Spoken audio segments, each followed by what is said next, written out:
राज्यातील शेतकऱ्यांसाठी आज दिवसभराच्या सकाळच्या ठळक व झटपट बातम्या. शेतकऱ्यांसाठी अत्यंत महत्त्वपूर्ण अपडेट आलेले आहे, त्यामुळे बातम्या शेवटपर्यंत बघा.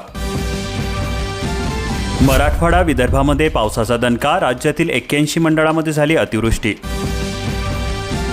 मराठवाडा विदर्भामध्ये पावसाने जोरदार दणका दिलेला आहे. तसेच राज्यातील अनेक भागांमध्ये पावसाचा जोर सुद्धा वाढलेला आहे. खानदेश, कोकण, घाटमाथा व मध्य महाराष्ट्राच्या पश्चिम भागामध्ये पावसाचा जोर आहे. शुक्रवारी सकाळी 8 वाजेपर्यंत वर्ध्यामधील देवडी मंडळामध्ये सर्वाधिक म्हणजेच 171 मिलीमीटर पावसाची नोंद झाली. सोयाबीनच्या उत्पादकतेमध्ये घट हे चिंतेचे कारण आहे. केंद्रीय कृषी मंत्री चौहान म्हणाले, इंदूर येथे शेतकरी कंपन्या तसेच तज्ज्ञांशी चर्चा केली. 11,000 शेतकऱ्यांच्या मदतीसाठी हवे 21 कोटी रुपये. 7,593 हेक्टरवरील पीक नुकसानीचा अंतिम अहवाल सादर करण्यात आला. मनोमिलनाआधी मोर्चा मिलन. हिंदी विरोधी मोर्चामध्ये राज उद्धव ठाकरे एकत्र आले. मनसे आणि उद्धव सेनेचा एकत्र मोर्चा 5 जुलैला गिरगाव चौपाटी ते आझाद मैदान असा निघणार. काँग्रेस आणि शरद पवार गटाचा सुद्धा होणार सहभाग. पश्चिम वऱ्हाडामध्ये 39,521 हेक्टरवरील पिकांचे नुकसान झाले. अतिवृष्टीचा फटका बसलेला असून घरांची सुद्धा पडझड झालेली असून जनावरांचा मृत्यू झालेला आहे. बुलढाणा जिल्ह्यामध्ये 23,000 हेक्टरवरील पिकांचे सुद्धा नुकसान झालेले आहे. तसेच वाशिम जिल्ह्यामध्ये 15,303 हेक्टरवरील पिकांना अतिवृष्टीचा तडाखा बसला. तसेच अकोला जिल्ह्यातील 13 महसूल मंडळामध्ये सुद्धा अतिवृष्टी झाली.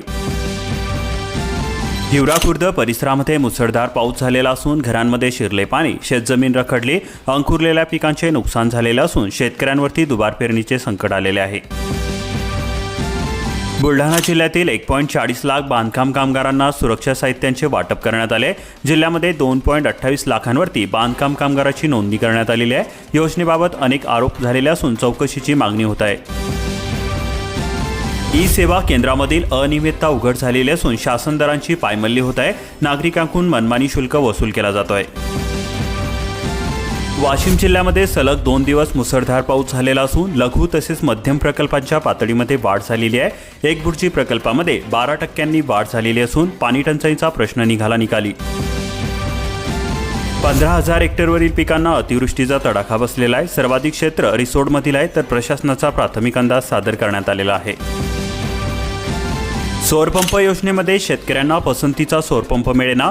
केंद्र शासनाच्या कुसुम सौरपंप योजनेअंतर्गत शेतकऱ्यांना अनुदानित दरामध्ये सौरपंप देण्याची महत्त्वाकांक्षी योजना राबवली जात आहे. अनेक शेतकऱ्यांनी या योजनेअंतर्गत अर्ज करताना स्वतःच्या पसंतीची कंपनी निवडून व सौरपंपासाठी नोंदणी केलेली आहे. मात्र काही प्रकरणामध्ये निवडलेल्या कंपनीऐवजी इतर कंपनीचे पंप मंजूर झाल्याचे दिसून येत आहे.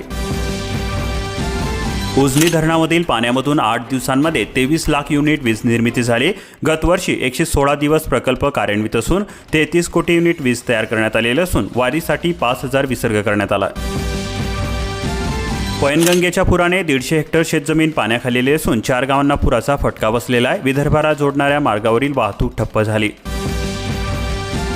822 कोटी रुपयांचे कर्ज 2 वर्ष मनपाला हप्त्यासाठी उसंत. लवकरच कर्जाची रक्कम वर्ग होणार. दरमहा 17 ते 18 कोटी रुपये हप्त्यापोटी.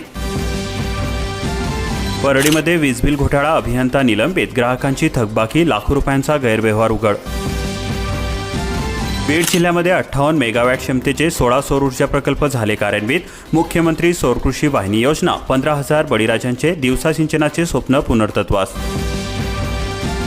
बीड जिल्ह्यामध्ये विमानतळासाठी 3 गावातील 308 हेक्टर जमीन प्रस्तावित. उपमुख्यमंत्र्यांनी घेतला विकास कामांचा आढावा. प्रशासनास दिल्या सूचना.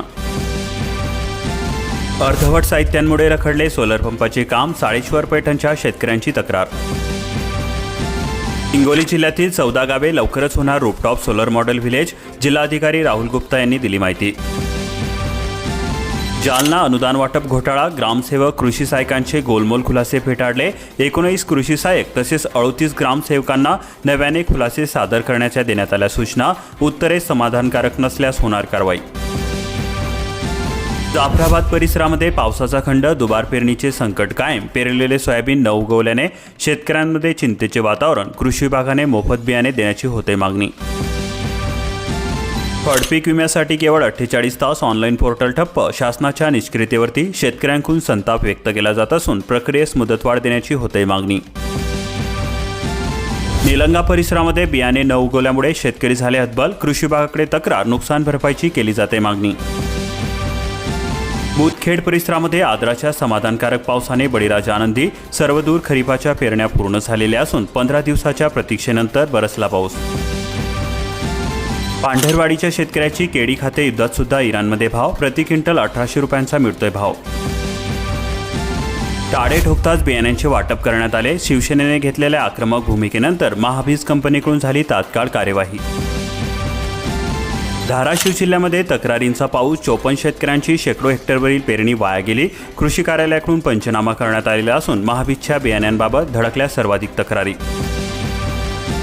पवनचक्की कंपन्यांची दादागिरी. जेवढीतील शेतकरी त्रस्त. संभाजी ब्रिगेडने घेतली आक्रमक भूमिका. 8 तास वीज मिळेना. 53 प्रकल्प रखडलेलेच. मुख्यमंत्री सौर कृषी वाहिनी योजना. केवळ दुधगावचाच प्रकल्प सुरू. परभणी जिल्ह्यामध्ये तरीसुद्धा 3,88,000 रेशन लाभार्थ्यांची ई-केवायसी प्रलंबित. हिताची योजना बंद. 48 कोटी रुपयांचा भुर्दंड. प्रधानमंत्री पीक विमा योजना. कापूस पिकासाठी आता भरावे लागणार हेक्टरी 1,050 रुपये. सौर ऊर्जा प्रकल्पासाठी वनराईची कत्तल. वन विभागाची परवानगी न घेताच 1,000वरती झाडांवरती कुऱ्हाड. सौर ऊर्जा कंपनीचा प्रस्ताव. बल्लारपुरामध्ये पट्टा पद्धतीने धान रोवणीला आली गती. तालुक्यामध्ये 3,050 हेक्टरवर होणार धान रोवणी. तुरळक पावसाने पर्याय अंकुरली. आता रोवणीसाठी बरसणार तरी कधी. गडचिरोली जिल्ह्यामध्ये शेतकऱ्यांना मिळाला मोठा दिलासा. आवत्याची पेरणी अंतिम टप्प्यामध्ये आलेली असून रोवणीची कामे खोळंबली. गोंदिया जिल्ह्यामध्ये पावसाची हजेरी पण जोर वाढेना. शेतकऱ्यांच्या नजरा आता आकाशाकडे. पेरण्या लांबणीवरती. कृषी यंत्रावरील सबसिडी बंद केल्याने शेतकरी सापडले अडचणीमध्ये. जिल्हा ॲग्रो डीलर असोसिएशनचे निवेदन. 1 जुलैपासून संप पुकारण्याचा इशारा.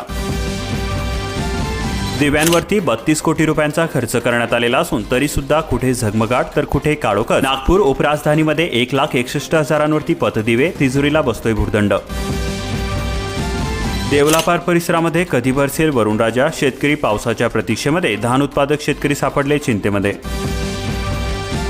वर्धा जिल्ह्यामध्ये 11 मंडळांमध्ये झाली अतिवृष्टी. वीज कोसळल्याने 2 व्यक्तींसह 4 जनावरे ठार झाली.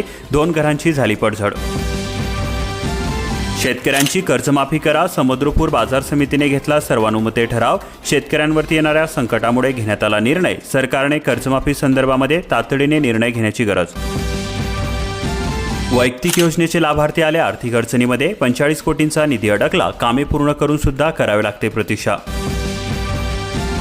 थकीत पीक कर्ज प्रकरणामध्ये बँक देणार व्याजामध्ये सूट. महाराष्ट्र ग्रामीण बँकेची जिल्ह्यामध्ये अंमलबजावणी. दीर्घ संघर्षानंतर रिलायन्स कंपनीकडून यवतमाळ जिल्ह्याच्या पीक विम्याचे काम काढले. भारतीय कृषी विमा कंपनीकडे यवतमाळची जबाबदारी. 31 जुलैपर्यंत करता येणार नोंद. वीज ग्राहकांवरती 1 जुलैपासून स्थिर आकाराचा जादा भार. महावितरण नवीन दर लागू करणार. सार्वजनिक वापराचे वीज दर कमी. किनारपट्टी भागामध्ये उधाणाचा धोका. मळई येथे मच्छीमार बांधवाच्या अंगणामध्ये शिरले पाणी. नागरिकांना प्रशासनाच्या सतर्कतेच्या देण्यात आल्या सूचना. धुळे नंदुरबार जिल्हा बँकेला 29 कोटी रुपयांची कर्जमाफी. उपमुख्यमंत्री अजित पवार यांचे आदेश. संचित तोटा होणार कमी. मुक्ताईनगर तालुक्यामध्ये 88% पेरण्या झालेल्या असून यंदा सोयाबीनला मिळते पसंती. 2 दिवसांपासून पावसाची हजेरी सुरू असून कापसाला हमीभाव मिळत नसल्याने पेरा घटला. भडगावला अजून सुद्धा निम्मीच पेरण्या. दमदार पावसानंतर शेतामध्ये हालचाल वाढली. 17,772 हेक्टरवर झाली पेरणी. कापूस पीक उत्पादन वाढीसाठी शेतकऱ्यांची भरली शाळा. काळोदे येथील कृषी विज्ञान केंद्रामध्ये मार्गदर्शन उपक्रम. दुबार लाभ मिळालेले नागरिक झाले स्थलांतरित. पवना धरण क्षेत्रामधील प्रकल्पग्रस्तांकडून लाभ काढून घेण्यासाठी प्रशासनावर आली शोधण्याची वेळ. संबंधितांना बजावणार नोटिसा. छत्रपती संभाजीनगर जिल्ह्यामध्ये सरासरीपेक्षा जास्त पाऊस झालेला असून वैजापूर कन्नडसह 5 तालुक्यांमध्ये अतिवृष्टी झाली. करडई जूनमध्ये 80 ते 85 रुपये किलोवरती पोहोचली. करडईला पुन्हा रेकॉर्ड ब्रेक तेजी आली. आजवरचा उच्चांकी दर मिळाला. निकृष्ट बियाणे वाटपाने थट्टा. शेतकऱ्यांची नाराजी. कृषी विभागाच्या ढिसाळ नियोजनाचा बसतोय फटका. खरीपाची 80,000 हेक्टरवरती 85% पेरणी पूर्ण झालेली आहे. कन्नड तालुक्यामध्ये पावसाची समाधानकारक हजेरी असून शेतकऱ्यांना मिळाला मोठा दिलासा. पथकाला उद्यापर्यंत चौकशी पूर्ण करण्याची डेडलाईन. पोखरा घोटाळा. पावसामुळे पोखराच्या तपासणीला लागला ब्रेक.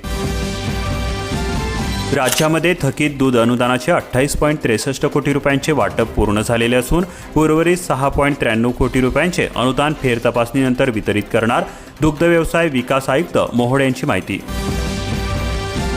ड्रोनद्वारे फवारणी, औषधे तसेच खते क्रेडिटवरती शेतकऱ्यांना कारखान्याची संकटकाळी मदत झालेली असून अनेकांनी घेतला फायदा. बोगस पीक विमा प्रकरणामध्ये थेट फौजदारी गुन्हा दाखल, स्वतःचा हिस्सा भरूनच पीक विमा योजनेमध्ये सहभागी होता येणार.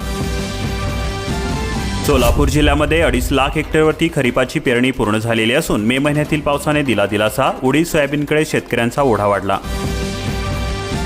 युरिया टंचाईने शेतकरी हवालदिल झालेला असून युरिया तातडीने उपलब्ध करून द्या, युरिया खतांचा बंपर स्टॉक रिलीज करावा.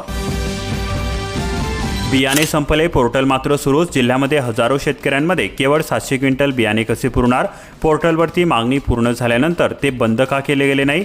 बियाणे उपलब्धता इतकी मर्यादित का? असे प्रश्न शेतकरी वर्गामधून विचारले जात आहे. यंदा शाळांना वर्षभरामध्ये 128 सुट्ट्या असून शालेय शिक्षण विभागाकडून सार्वजनिक सुट्ट्यांचे वेळापत्रक जाहीर करण्यात आले. गंगापूरमध्ये गतवर्षीपेक्षा 42% अधिक साठा असून मराठवाड्याची तहान भागून नाशिक राहणार जलसंपन्न. 11वी प्रवेशाचा घोड थांबेना, विद्यार्थ्यांची चिंता मिटेना, तांत्रिक अडचणीचे ग्रहण सुटणार तरी कधी? वेळेमध्ये प्रवेश मिळाला नाही तर अभ्यासक्रम पूर्ण होणार तरी कसा? आता 30 जूनला यादी प्रसिद्ध होणार. सोने तारण कर्जाचे निकष आता कडक असणार, मूल्यांकन सुद्धा कर्जदाराच्या समोरच करावे लागणार. अतिवृष्टीमुळे बुलढाणा जिल्ह्यामध्ये 23,000 हेक्टर क्षेत्रावरील पिकांचे नुकसान झालेले असून सोयाबीन पिकाला बसला फटका. 4 तालुक्यातील 209 गावांमध्ये शेतकऱ्यांचे झाले मोठे नुकसान. CCIकडून नव्या हंगामामध्ये कापूस खरेदीची तयारी सुरू झालेली असून शेतकऱ्यांना अटी शर्ती पूर्ण करणे अनिवार्य असणार. विद्यार्थ्यांच्या DBT योजनेमधील भत्त्यामध्ये वाढ करण्यात आलेली असून आदिवासी वसतिगृहासाठी शासनाचा पुढाकार. 1 महिन्यापासून शेतीपंपाची वीज नाही, शेतकऱ्यांचा संताप व्यक्त. वीज कार्यालयाला घेराव, वीज दुरुस्तीच्या मागणीसाठी शेतकऱ्यांचा आक्रोश.